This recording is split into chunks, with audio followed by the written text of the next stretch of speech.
Hello and welcome to VPI Conversations, a video series investigating the virtual public involvement practices that state and local agencies use for transportation planning and project development. VPI Conversations is part of the Federal Highway Administration's Virtual Public Involvement Program, an Everyday Counts initiative. My name is Bob Washington, and I'm with the Federal Highway Administration Office of Project Development and Environmental Review. Today, I'll be speaking with Meadow Bailey, the Communications Director of Alaska Department of Transportation and Public Facilities. I'll be speaking with her about social media, do-it-yourself videos, and training. Thank you for joining us today, Meadow. Thank you. It's my honor to be here, and I'm really pleased to be involved with this. Excellent. We're glad to have you here with us today, and I know the listening audience will learn a lot. How has Alaska Department of Transportation and Public Facilities used virtual public involvement? And just as a follow-up to that, what tools did you use? So really it was to expand our reach and to create more engagement.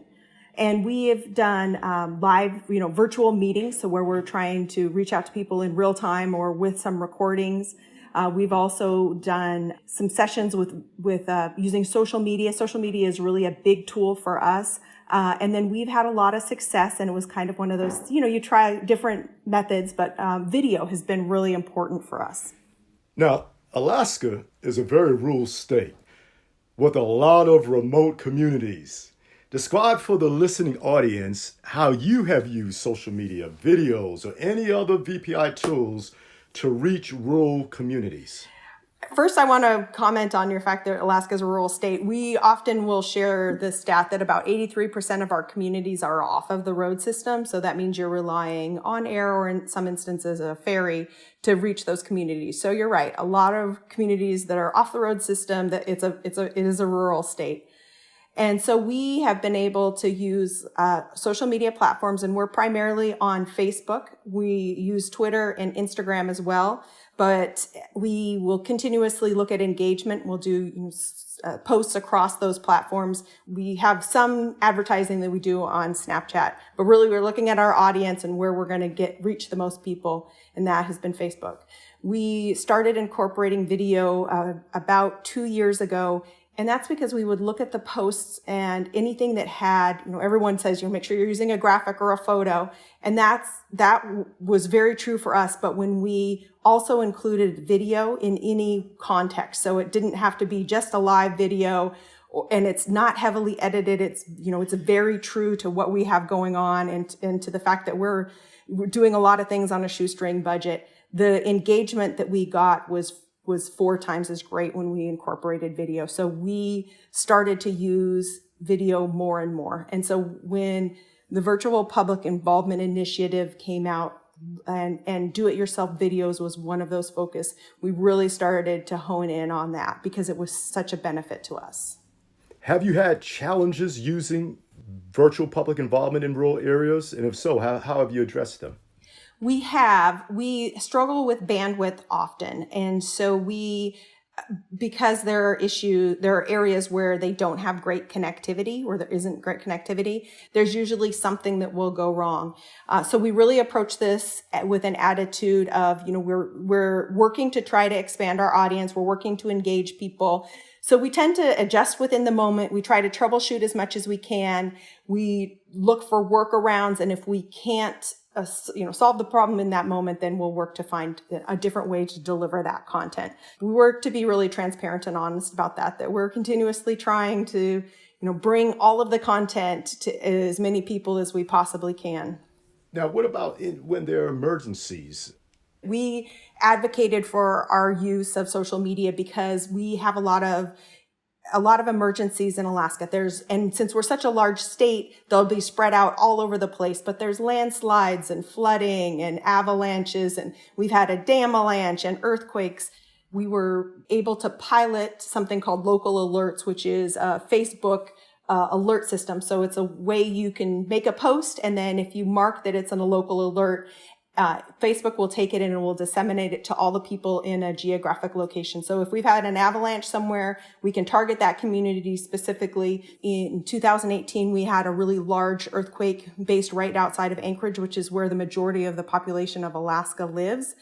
And that earthquake, we were able to respond and to let people know that we were aware, that we were starting to go out and investigate. We were within 15 minutes, and we were also able to share really important information and updates. Like, we know this highway is experiencing rock falls right now. It's active. You stay away.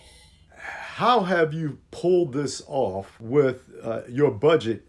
Well, I think the fact that we don't have much of a budget really motivates us to try to use whatever tools we can, and a lot of ingenuity, innovation, creativity to get engagement. But we don't have a big budget. So we're trying to do that with the tools that are available that are free or very low cost. You mentioned low-cost tools. Can you explain a little bit about that? About what are some of those low-cost tools? Well, social media has been key for us because obviously it's a free platform.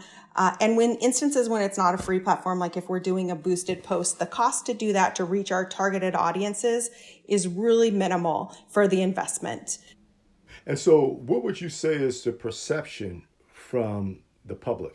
With our use of social media and our outreach, really our videos, our live streaming of meetings, we get a lot of really positive feedback for that. People appreciate that we're going to the effort to try to adapt, that we're trying to reach them where they're at. Alaska Department of Transportation and Public Facilities actually won an award in the state for its effective low-cost video series. How does your team create these videos? About a year ago, we received a FHWA grant, one of the Everyday Counts grants. And so we were able to do some training with our staff and with our partners.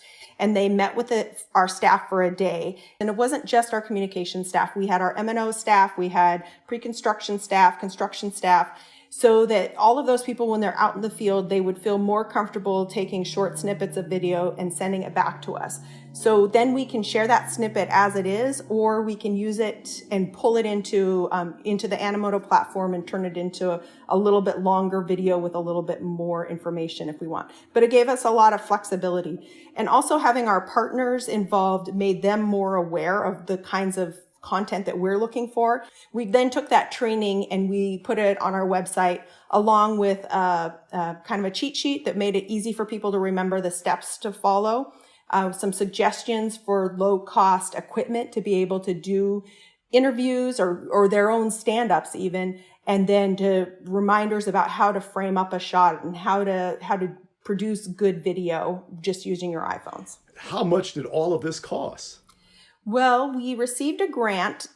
So the grant was about $5,000. That paid for travel and for fees to have two trainers be in Alaska for essentially 5 days as they were traveling around for different locations. And then so that was fairly low cost. And then otherwise we're using phones that people already have and that exist.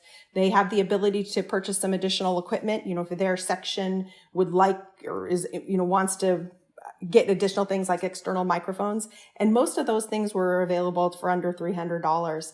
And then we use the Animoto platform, which is about $30 a year. So really low cost. With your experience with do-it-yourself videos and social media, what tips or advice would you give to someone starting out with virtual public involvement? So I would say do it.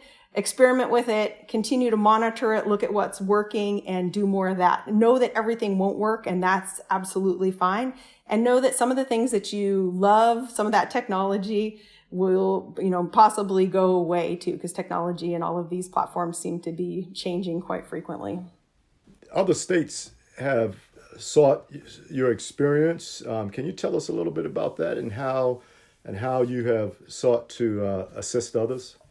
We belong with other, communication groups that are government-based, transportation-based. We do a lot of presentations within the state, and then we'll do webinars that share what our experiences are so that people can learn from what we are learning and experiencing. As we move forward and we're working to improve what we're doing, we share our experiences. We also receive great feedback from people, and we might talk about a platform that we're using and it's working really well for us. I really feel like transportation communicators are a really supportive, adventuresome group of people who work to help each other. Wow, this has been great. I know that so many folks are going to benefit from these tips and the advice from their peers. And so thank you again to Meadow Bailey of Alaska Department of Transportation and Public Facilities for speaking with us today. If you want to watch more VPI conversations or learn more about virtual public involvement strategies, please visit the website on the screen or click the link in the description. Thanks for joining us.